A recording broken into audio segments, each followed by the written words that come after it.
Sebenarnya ada satu yang sangat baik, ibu sekalian, untuk apa?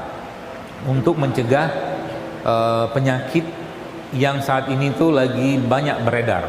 Apa itu penyakitnya? Bukan penyakit tapi gejala mungkin. Namanya insulin resisten. Pernah dengar? Pernah, Dok? Baru tadi dokter ngomong. Insulin resisten itu begini. Kalau gula darah naik, tahulah ya, hiperglikemi sampai orang diabetes itu apa namanya, kencing manis gitu kan. Nah, ini masalahnya kalau insulin resisten itu, insulin itu kan yang menghasilkan atau yang memproduksikan pankreas, kelenjarnya namanya pankreas. Nah, pankreas ini ibu sekalian, karena dia udah mungkin bahasa kita tuh udah apa ya, kelenger, udah kebanyakan gula masuk, oke? Udah kebanyakan gula masuk dan terlalu banyak gula yang masuk, terutama gula yang berasal dari gula olahan. Contohnya apa?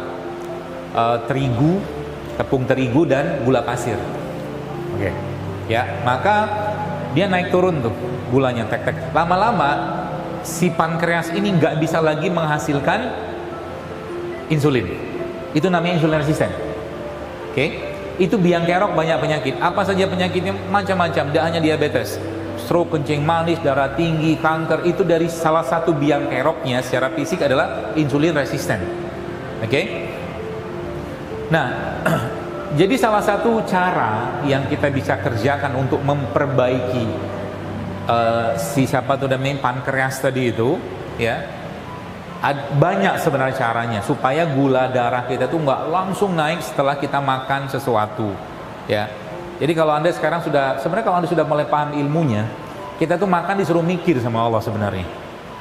Contoh mungkin sering saya sampaikan, ya, ini bukan kita menghina makanan, bukan, tapi kita belajar supaya makan tuh lebih lebih hati-hati, ya. Contoh Anda makan nasi goreng yang halal, tidak masalah. Cuman orang makan nasi goreng, nasi satu piring, ada bakwannya, ada kerupuknya, habis itu dia makan lagi atau minum gula teh manis, kan gula semua akhirnya kan? Naik semua gulanya itu, akhirnya apa? Terus seharian begitu terus tuh, naik, lama-lama pankreasnya kelenger, nggak bisa lagi memproduksi insulin. Gula yang masuk banyak dia nggak bisa keluarkan dengan cukup, gula yang masuk dikit dia juga nggak bisa keluarkan. Akhirnya apa? Lemes terus orangnya. Ya. Nah, itu sebenarnya bisa Anda mulai bisa mulai kita perbaiki. Salah satu caranya apa? Dengan pakai tadi cuka tadi itu. Cuka apa? Yang jelas bukan cuka dapur. Bukan cuka dapur. Ya. Cuka apa? Cuka apel boleh, cuka nanas boleh, cuka madu boleh. Ya, cuka. Atau kalau mau bikin sendiri juga bisa. Namanya klasik enzim. Saya pernah posting itu udah berapa tahun yang lalu tuh. Jadi tapi itu butuh waktu ya, mungkin sekitar 3 bulanan. Tapi beli aja lebih gampang. Cuka. Nah, cuka itu ibu-ibu sekalian, Anda masukkan dalam air putih kayak begini, nggak usah banyak-banyak, paling mungkin 1 sendok teh. Ya, masukin, aduk sebentar, nggak usah pakai apa-apa. Ya, dibuat airnya agak banyak aja sehingga nggak terasa asam. Sehingga tetap tawar gitu kan. Nah, itu Anda minum. Minum itu sebelum Anda mengkonsumsi makanan-makanan yang tinggi gula. Paham ya? Contoh makanan tinggi gula apa? Hah? Nasi. Apa lagi? Roti itu kan terigu plus gula. Berarti nggak boleh makan roti, bukan itu poinnya ya. Jadi jangan sampai salah kaprah, saya diserang sana sini dokter mengharamkan roti, enggak lah. Enggak, ya. Itu salah satu caranya. Ya, kalau mau cari roti, kalau bisa roti yang berserat. Ya. Makanya saya ada bikin rotinya. Ya, roti saya itu bahkan gandum pun saya nggak pakai. Kita bikin semua dari non gluten. Kita pakainya mokaf. Kita pakai sorghum. Kemudian kita pakai lagi tepung beras sama tepung sagu aren. Jadi 4. Rasanya tetap enak. Ada udah dijual kok, tapi sih terbatas. Namanya Roska, kalau di IG Roska JSR, Roti Sehat Keluarga JSR, Roska. Itu. Jadi kita bikin roti, bahkan kita bikin sourdough. Sourdough itu roti tinggi serat. Ya.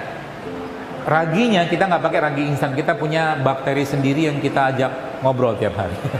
Bakterinya. Kan bakteri ragi itu kan sudah tahu, lagi ragi instan sudah tahu lah ya. Tapi kita punya ragi sendiri lah, seperti itu. Nah, itu yang pertama. Ya, mencegah itu supaya gula-gula nggak naik. Yang kedua apa?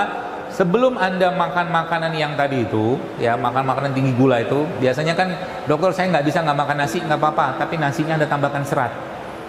Nah, nambahin serat pada nasi apa? Kasih biji-bijian, ada produk yang sudah. Anda sudah tahu produknya apa. Atau kalau nggak nasi, tadi Anda tambahkan minyak, PCO, zaitun, ya supaya dia berserat dan berlemak sehat. Ya, atau kalau nggak nasinya campur dengan, atau menurut saya kayak enak deh, campur sama kelapa parut. Itu seratnya bagus. Kelapa diparut, ini kelapa. Nah ini juga bagus. Ibu-ibu, ya bapak-bapak, ya ibu sekalian yang ada tisu ya, oh ada. Ini, nah.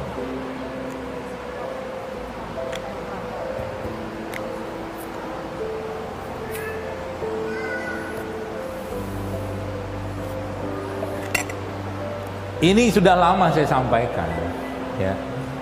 Anda makan, ini kelapa tua kan. Kelapa tua itu kalau Anda lagi beli santan, kan dibuang airnya. Jangan dibuang, diminum. Ini air kelapa. Ya, buat apa? Buat jantung, buat ginjal, buat otak, buat darah. Dia air isotonik yang paling baik. Isotonik.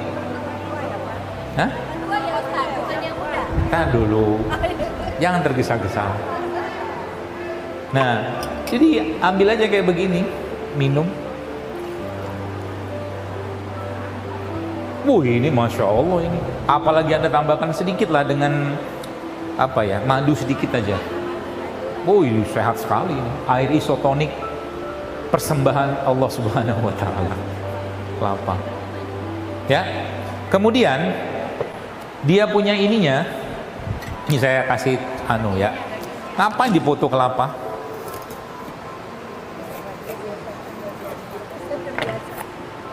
Dokter kayaknya penjual kelapa. Saya sering ngiris. Cara motongnya apa? Oh, udah sering, apalagi begini-beginian nih. Kerjaan saya di rumah. Saya cinta dengan mereka. Ajak ngobrol. Ini Anda makan, ini 1/4 kan? Jadi makan tiap hari. Jantung Anda akan sehat, pencernaan Anda akan lancar, otak Anda akan clear. Jangan percaya fitnah. Nggak ada ceritanya cacing-cacingan. Ya, makan aja. Ya kalau nggak suka ininya nanti bisa minta dikerok. Ya, jadi makan, ya makan. Ya makan kayak beginilah. Itu. Kalau giginya nggak kuat, minta diparut. Jadi sehari Anda makan parutan kelapa begini 1/4 jantung parutannya, jantung Anda akan keren. Hah? Menurut apa?